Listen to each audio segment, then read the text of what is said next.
오늘 넷플릭스가 낸 상점표 하나가 전 세계를 술렁이게 했어요. 2026년 상반기 시청 현황을 정리한 보고서였는데요. 전체 작품 순위 안에 한국 드라마 하나가 6위로 올라와 있었어요. 근데 진짜 놀라운 건 순위가 아니었어요. 바로 이 작품이 공개된 지 한 달도 채 안 된 신작이었다는 거예요. 같은 순위표 위에는 미국이 수백억 원씩 쏟아부은 대작들이 즐비했어요. 그 사이에서 한국 드라마 한 편이 당당히 자리를 잡은 거예요. 작품 이름은 참교육이에요. 오늘은 이 작품이 어떻게 한 달 만에 전 세계를 흔들었는지 처음부터 끝까지 따라가 볼게요. 먼저 넷플릭스가 발표한 보고서 자체부터 짚고 갈게요. 넷플릭스는 매년 상반기와 하반기로 나눠서 What We Watched라는 이름의 보고서를 공개해요. 말 그대로 우리가 뭘 봤는지 데이터를 통째로 공개하는 자료예요. 여기서 쓰는 지표가 시청수라는 개념인데요. 전체 시청 시간을 작품 러닝타임으로 나눈 값이에요. 쉽게 말하면 그 작품을 처음부터 끝까지 몇 번이나 다 봤는지를 계산한 숫자예요. 넷플릭스는 7월 17일에 이 보고서를 공개했어요. 그리고 이 보고서 안에서 2026년 상반기 세계 회원들의 누적 시청 시간이 970억 시간을 넘었다는 사실이 확인됐어요. 반기 기준으로 역대 최고 기록이에요. 전 세계 사람들이 반년 동안 텔레비전과 스마트폰 앞에서 970억 시간을 썼다는 뜻이에요. 이 어마어마한 시청 시간 속에서 순위가 매겨졌는데요. 전체 1위는 미국 드라마 히즈 앤 헐즈였어요. 누적 시청수 1억 400만을 기록했어요. 2위는 브리저튼이었는데 시청수 1억을 찍었어요. 둘 다 넷플릭스가 수백억 원대의 제작비를 투입한 초대형 프로젝트예요. 근데 이 거대한 작품들 바로 뒤를 이은 6위 자리에 참교육이 올라와 있었던 거예요. 누적 시청수는 4,820만이었어요. 맥스로만 보면 1위와는 차이가 커 보일 수 있어요. 근데 여기서 꼭 짚어야 할 게 있어요. 참교육이 넷플릭스에 처음 공개된 날짜가 6월 5일이었어요. 그러니까 이 보고서가 나온 시점 기준으로 겨우 한 달 조금 넘게 지난 상태였던 거예요. 반년 내내 누적된 다른 작품들과 달리 참교육은 딱 한 달치 성적만으로 이 자리에 올라온 거예요. 업계에서는 바로 이 지점을 두고 진짜 이례적인 기록이라고 평가했어요. 참교육이 어떤 이야기인지도 짚고 넘어갈게요. 이 작품은 원래 웹툰이 원작이에요. 배우 김무열이 주연을 맡았고요. 무너진 교권과 교육 현장을 지키기 위해 새로 만들어진 교권보호국이라는 조직의 활약을 그린 이야기예요. 선을 넘는 학생과 학부모와 교사 사이에서 벌어지는 갈등을 정면으로 다뤘어요. 전체 10부작으로 구성됐고요. 사이다 전개와 통쾌한 응징 서사로 국내에서도 공개 직후부터 화제를 모았어요. 근데 이 작품이 화제가 된 건 한국 안에서만이 아니었던 거예요. 공개되자마자 글로벌 톱10에 진입했고요. 그 기세가 한 달 넘게 이어지면서 결국 상반기 전체 6위라는 자리까지 올라간 거예요. 여기서 이번 보고서의 진짜 핵심 포인트로 넘어가 볼게요. 바로 비영어권 콘텐츠 이야기예요. 넷플릭스는 원래 미국 콘텐츠가 절대적인 비중을 차지하던 플랫폼이었어요. 근데 이번 상반기 보고서에서 비영어권 작품이 전체 시청량의 3분의 1 이상을 차지했다는 사실이 확인됐어요. 전 세계 시청 시간 3시간 중 1시간 이상을 영어가 아닌 언어로 만들어진 작품이 채운 거예요. 그리고 이 비영어권 콘텐츠 안에서 가장 큰 비중을 차지한 나라가 바로 한국이었어요. 넷플릭스가 공식적으로 비영어권 콘텐츠 가운데 한국 콘텐츠의 비중이 가장 높다고 발표했어요. 전 세계에서 자국어가 아닌 언어로 제작된 콘텐츠 시장에서 한국이 1등을 차지했다는 뜻이에요. 이 이야기 재밌게 보고 계시다면 구독 한번 눌러주시고 계속 이어가 볼게요. 그럼 참교육 하나만 잘한 걸까요? 전혀 아니었어요. 이번 보고서를 자세히 들여다보면 한국 콘텐츠의 성적이 훨씬 더 다채롭게 퍼져 있었어요. 드라마 장르에서는 참교육 말고도 오징어 게임이 1440만 시청수를 기록했어요. 공개된 지 오래된 작품인데도 여전히 꾸준한 사랑을 받고 있다는 뜻이에요. 새로 나온 이사랑 통역되나요는 2860만을 기록했고요. 레이디 두아라는 작품도 2580만을 찍었어요. 시즌2로 돌아온 사냥개들은 2400만을 기록했고요. 멋진 신세계라는 작품도 1600만 시청수를 올렸어요. 드라마뿐만이 아니었어요. 영화 부문에서는 대홍수라는 작품이 눈에 띄는 성적을 냈고요. 예능에서는 흑백요리사 요리계급 전쟁 시즌2가 화제를 모았어요. 연애 리얼리티 프로그램인 솔로지옥 시즌5도 순위권에 이름을 올렸어요. 드라마와 영화와 예능까지 장르를 가리지 않고 전방위로 성적을 낸 거예요. 이번 이야기에서 정말 눈여겨봐야 할 부분이 바로 이 다양성이에요. 그동안 K 콘텐츠라고 하면 흔히 오징어 게임 같은 초대형 히트작 한두 편을 떠올리기 쉬웠어요. 근데 이번 보고서는 다른 그림을 보여줬어요. 넷플릭스가 직접 밝힌 내용에 따르면 이번 상반기 보고서 공개 이후 가장 높은 시청수를 기록한 단일 작품조차 전체 시청 시간의 1%를 넘지 않았어요. 특정 흥행작 하나가 시장을 독식하는 구조가 아니라 다양한 작품군이 골고루 전체 시청을 견인하는 구조로 바뀌었다는 뜻이에요. 그리고 한국 콘텐츠는 바로 이 다양성 경쟁에서 확실한 우위를 보여준 거예요. 드라마 하나로 반짝 뜨는 게 아니라 여러 작품이 동시에 여러 장르에서 성적을 내는 구조를 만들어낸 거예요. 이어서 다음 이야기에서는 참교육이 정확히 어떤 지점에서 전 세계 시청자를 사로잡았는지, 그리고 이런 성과가 앞으로 K 콘텐츠 시장에 어떤 의미를 갖는지 더 자세히 풀어드릴게요. 그럼 참교육이 정확히 어떤 지점에서 전 세계 시청자를 사로잡았을까요? 업계 관계자들이 공통으로 꼽는 이유가 몇 가지 있어요. 첫 번째는 장르가 주는 통쾌함이에요. 참교육은 무너진 교권이라는 한국 사회의 실제 문제를 정면으로 다뤄요. 근데 이걸 무겁게 그리지 않고 사이다 전개로 풀어냈어요. 악성 민원을 넣는 학부모나 선을 넘는 학생을 교권보호국이 통쾌하게 응징하는 구조예요. 이런 서사는 사실 한국만의 이야기가 아니에요. 교육 현장에서 벌어지는 갈등과 무력감은 전 세계 여러 나라가 비슷하게 겪고 있는 문제거든요. 미국이나 유럽 시청자들도 비슷한 감정을 느끼면서 몰입할 수 있었던 거예요. 자기 나라 이야기가 아닌데도 마치 자기 이야기처럼 느껴지는 지점이 있었던 거예요. 두 번째는 원작의 힘이에요. 참교육은 웹툰이 원작인데요. 한국 웹툰 산업 자체가 이미 전 세계적으로 탄탄한 팬층을 가지고 있어요. 웹툰으로 먼저 검증된 서사 구조와 캐릭터를 영상으로 옮기다 보니까 이야기 완성도가 처음부터 안정적이었던 거예요. 실제로 이번 넷플릭스 보고서가 나오기 얼마 전에도 한국콘텐츠진흥원이 문화체육관광부와 함께 2026 월드 웹툰 어워즈 후보작 접수를 시작했어요. 이 시상식은 전 세계 독자들이 직접 투표로 후보를 추천하는 방식으로 진행되는데요. 한국어뿐 아니라 영어와 일본어와 스페인어와 프랑스어까지 5개 언어로 지원돼요. 웹툰이라는 장르 자체가 이제 한국만의 콘텐츠가 아니라 전 세계 팬덤을 가진 산업으로 성장했다는 걸 보여주는 사례예요. 그리고 이 웹툰 생태계가 참교육 같은 영상 콘텐츠에 든든한 뒷받침이 되고 있는 거예요. 세 번째는 제작 속도와 완성도예요. 참교육은 10부작이라는 비교적 짧은 호흡으로 구성됐어요. 넷플릭스 오리지널 시리즈 중에는 10부작 안팎으로 만들어지는 한국 드라마가 많은데요. 이 정도 분량이 전 세계 시청자들의 시청 습관과 잘 맞아떨어진다는 분석이 나와요. 너무 길면 완주율이 떨어지고 너무 짧으면 몰입이 덜 되는데요. 한국 드라마 특유의 밀도 높은 전개와 적당한 분량이 시너지를 낸다는 거예요. 실제로 이번 보고서에서도 상반기 시청 상위 10편 가운데 절반이 올해 처음 공개된 신작이었어요. 신작이 이만큼 강세를 보인다는 건 그만큼 첫 화부터 시청자를 붙잡는 힘이 중요해졌다는 뜻이기도 해요. 그리고 한국 콘텐츠는 바로 이 지점에서 강점을 보여주고 있는 거예요. 이제 조금 더 큰 그림에서 이 흐름을 짚어볼게요. 사실 한국 콘텐츠가 세계 시장에서 주목받기 시작한 게 어제 오늘 일은 아니에요.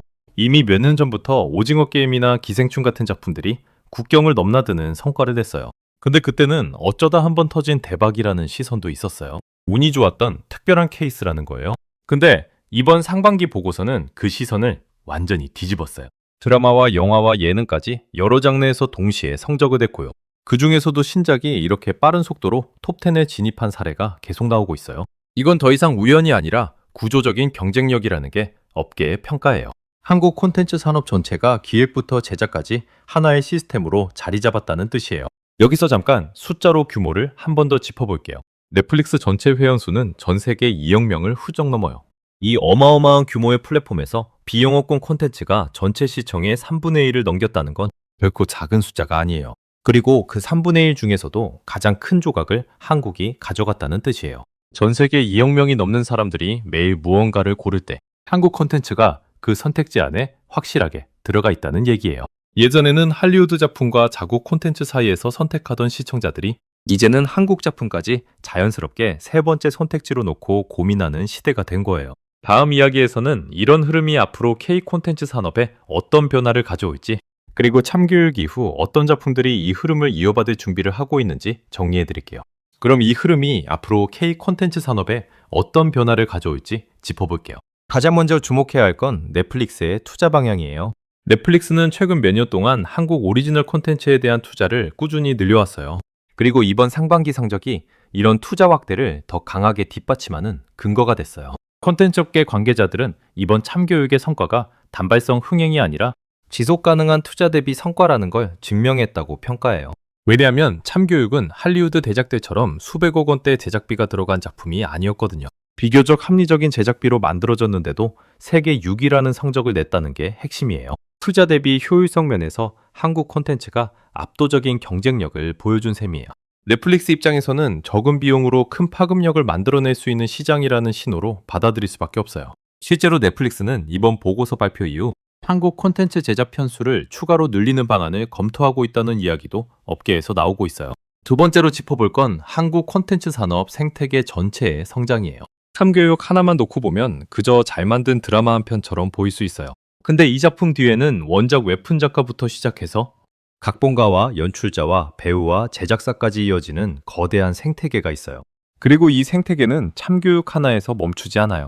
비슷한 시기에 흑백 요리사 요리계급 전쟁 시즌2 같은 예능도 화제를 모았고요. 솔로지옥 시즌5 같은 리얼리티 프로그램도 순위권에 이름을 올렸어요. 장르가 다른데도 동시에 성과를 낸다는 건 그만큼 인력과 제작 노하우가 산업 전반에 두텁게 쌓여 있다는 뜻이에요.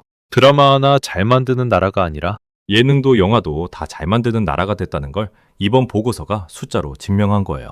세 번째는 한국 웹툰 산업과의 연계예요. 앞서 말씀드렸듯이 참교육은 웹툰이 원작이에요. 근데 이렇게 웹툰을 원작으로 한 영상화 작업이 이제 하나의 공식처럼 자리 잡고 있어요. 한국 웹툰 시장에는 이미 검증된 이야기들이 산더미처럼 쌓여 있어요. 그리고 2026 월드 웹툰 어워즈처럼 전 세계 독자가 직접 투표로 후보를 뽑는 시상식까지 생기면서요. 어떤 작품이 다음 영상화 후보로 유력한지 시장이 스스로 검증해주는 구조까지 만들어졌어요. 이렇게 되면 제작사 입장에서는 흥행 리스크를 크게 줄일 수 있어요. 이미 독자들에게 사랑받은 이야기를 영상으로 옮기는 거니까요. 결국 참교육의 성공은 참교육 한 편의 성공이 아니라 웹툰에서 드라마로 이어지는 검증된 파이프라인이 제대로 작동하고 있다는 증거인 셈이에요. 여기서 구체적인 사례를 하나 더 짚어볼게요. 넷플릭스가 이번 상반기 선조표를 낸 직후 업계에서 가장 많이 언급된 이름이 하나 있어요. 바로 피지컬백이라는 예능이에요. 피지컬백은 몇 시즌에 걸쳐서 비영어권 예능으로는 최초로 넷플릭스 글로벌 톱10 예능 부문 1위에 오른 작품이에요. 이 작품이 의미 있는 이유는 예능이라는 장르 자체가 언어와 문화적 맥락에 훨씬 더 크게 의존한다는 데 있어요. 드라마는 자막이나 더빙으로도 몰입이 비교적 잘 되는 편이에요. 근데 예능은 다르거든요. 농담의 타이밍이나 출연자들 사이의 미묘한 관계 같은 게 문화권마다 다르게 느껴질 수 있어요. 그런데도 피지컬백은 몸으로 부딪히는 서바이벌이라는 직관적인 포맷 덕분에 언어 장벽을 넘어섰어요. 그리고 이 성공 방정식이 이번에 참교육에서도 비슷하게 확인된 거예요. 교권이라는 소재 자체는 한국적이지만 부당한 권력에 맞서 통쾌하게 응징한다는 감정선은 어느 나라, 시청자든 똑같이 느낄 수 있으니까요. 이런 흐름 속에서 한국 콘텐츠 제작사들의 움직임도 눈에 띄게 달라지고 있어요. 예전에는 국내 시청자를 먼저 만족시킨 다음 해외 반응은 나중에 따라오는 부수적인 결과로 여겼어요. 근데 최근 몇 년 사이에는 아예 기획 단계에서부터 전 세계 시청자를 염두에 두고 이야기를 짜는 방식으로 바뀌었어요. 자막과 더빙 품질에 투자하는 규모도 예전과는 비교가 안 될 만큼 커졌고요. 공개 시점도 특정 국가 시장이 아니라 전 세계 동시 공개를 기본값으로 삼는 경우가 많아졌어요. 결국 이런 변화들이 쌓이고 쌓여서 참교육처럼 공개, 한 달 만에 세계 상위권에 오르는 결과로 이어지고 있는 거예요. 하루아침에 만들어진 성과가 아니라 몇 년에 걸쳐 산업 전체가 체질을 바꿔온 결과라는 거예요. 네 번째로 짚고 넘어갈 부분은 비영어권 콘텐츠 시장 자체의 지형 변화예요. 넷플릭스가 이번에 비영어권 콘텐츠 비중이 3분의 1을 넘었다고 밝힌 건 단순한 통계가 아니에요. 이건 넷플릭스라는 플랫폼의 콘텐츠 전략이 근본적으로 바뀌고 있다는 신호예요. 예전에는 미국에서 만든 콘텐츠를 전 세계에 배급하는 방식이 중심이었어요. 근데 이제는 여러 나라에서 만든 콘텐츠가 각자의 시장을 넘어서 전 세계 시청자를 끌어들이는 구조로 바뀌고 있어요. 그리고 이 새로운 지형에서 한국이 가장 앞서 있는 나라로 자리매김한 거예요. 일본이나 스페인이나 인도 같은 나라들도 각자 강점을 가진 콘텐츠 강국이에요.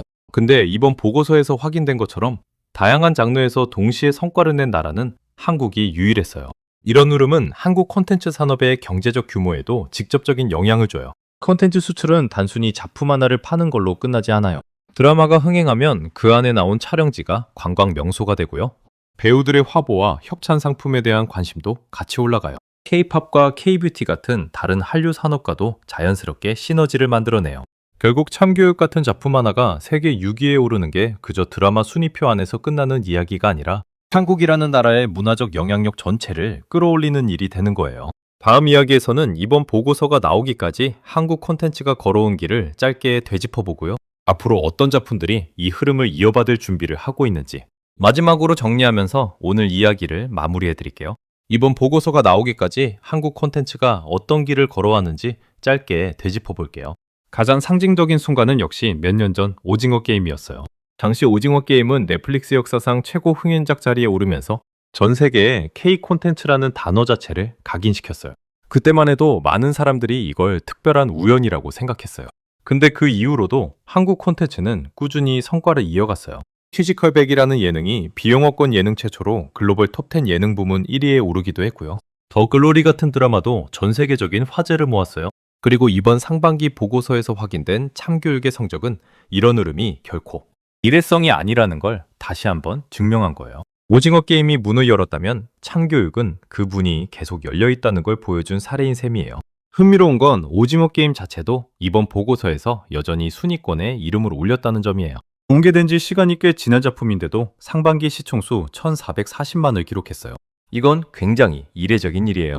보통 스트리밍 플랫폼에서 신작이 쏟아지면 예전 작품은 순위표에서 빠르게 밀려나기 마련이거든요. 근데 오징어 게임은 몇 년이 지난 지금도 꾸준히 시청되고 있다는 거예요. 이건 K 콘텐츠가 반짝 소비되고 사라지는 유행이 아니라 계속 다시 찾게 되는 스테디셀러로 자리 잡았다는 뜻이기도 해요. 새로운 작품이 신선함으로 시청자를 끌어들이는 동시에 예전 작품이 꾸준한 팬층을 유지하는 구조가 만들어진 거예요. 그럼 앞으로는 어떤 작품들이 이 흐름을 이어받을 준비를 하고 있을까요? 업계에서는 이미 여러 프로젝트가 다음 주자로 거론되고 있어요. 웹툰을 원작으로 한 신작들이 계속 파이프라인에 대기하고 있고요. 참교육처럼 사회적 메시지와 오락성을 동시에 잡은 장르물들이 특히 주목받고 있어요. 넷플릭스뿐 아니라 다른 글로벌 플랫폼들도 한국 제작사와의 협업을 늘리는 추세예요. 결국 앞으로 몇 년 동안은 참교육 같은 사례가 한두 번이 아니라 계속해서 반복될 가능성이 높다는 게 업계의 공통된 전망이에요. 이런 소식들 앞으로도 계속 챙겨드릴 테니까 구독 눌러두시면 놓치지 않고 보실 수 있어요. 여기서 오늘 이야기 처음으로 다시 돌아가 볼게요. 넷플릭스가 낸 성적표 하나가 전 세계를 술렁이게 했다고 말씀드리면서 시작했었죠. 그 술렁임의 정체가 바로 이거였어요. 공개된 지 한 달도 안 된 한국 드라마 한 편이 미국의 초대형 대작들 사이에서 당단히 세계 6위를 차지한 거예요. 그리고 그건 참교육 혼자만의 이야기가 아니었어요. 오징어 게임부터 이사랑, 통역되나요, 레이디두아, 사냥개들, 멋진 신세계까지. 여기에 영화 대홍수와 예능 흑백 요리사와 솔로지옥까지 더해지면서요. 드라마와 영화와 예능을 가리지 않고 한국 콘텐츠가 전방위로 세계를 흔들었다는 이야기였어요. 비영어권 콘텐츠 시청량의 3분의 2 이상을 차지한 전체 판도 속에서요. 그 안에서 가장 큰 조각을 가져간 나라가 다름 아닌 한국이었다는 거예요. 숫자로 다시 한번 정리해 볼게요. 전 세계 넷플릭스 회원이 2억 명을 훌쩍 넘는 상황에서요. 상반기 누적 시청 시간 970억 시간 가운데 3분의 2 이상이 비영어권 작품으로 채워졌고요. 그 비영어권 콘텐츠 안에서 한국이 가장 높은 비중을 차지했어요. 참교육 한 편만 놓고 봐도 공개 한 달 만에 4,820만 시청수를 기록하면서 전체 6위에 올랐고요. 이 정도 규모의 플랫폼에서 이 정도 속도로 상위권에 진입한 신작은 결코 흔하지 않아요. 할리우드가 수백억 원을 들여서 만든 대작들 사이에서 상대적으로 적은 제작비로 만들어진 한국 드라마가 이런 성적을 냈다는 게 이번 이야기의 진짜 핵심이에요. 결국 오늘 이야기를 한 문장으로 정리하면 이렇게 말씀드릴 수 있을 것 같아요. 한국 콘텐츠는 더 이상 어쩌다 한번 터지는 특별한 예외가 아니라요. 전 세계가 매일 확인하는 기본값이 되어가고 있다는 거예요. 드라마도 영화도 예능도 웹툰도 가리지 않고요. 이런 흐름을 계속 지켜보고 싶으시다면 구독과 좋아요 부탁드릴게요. 다음 영상에서 또 다른 나라 잡으신 뿜뿜하는 소식으로 찾아올게요.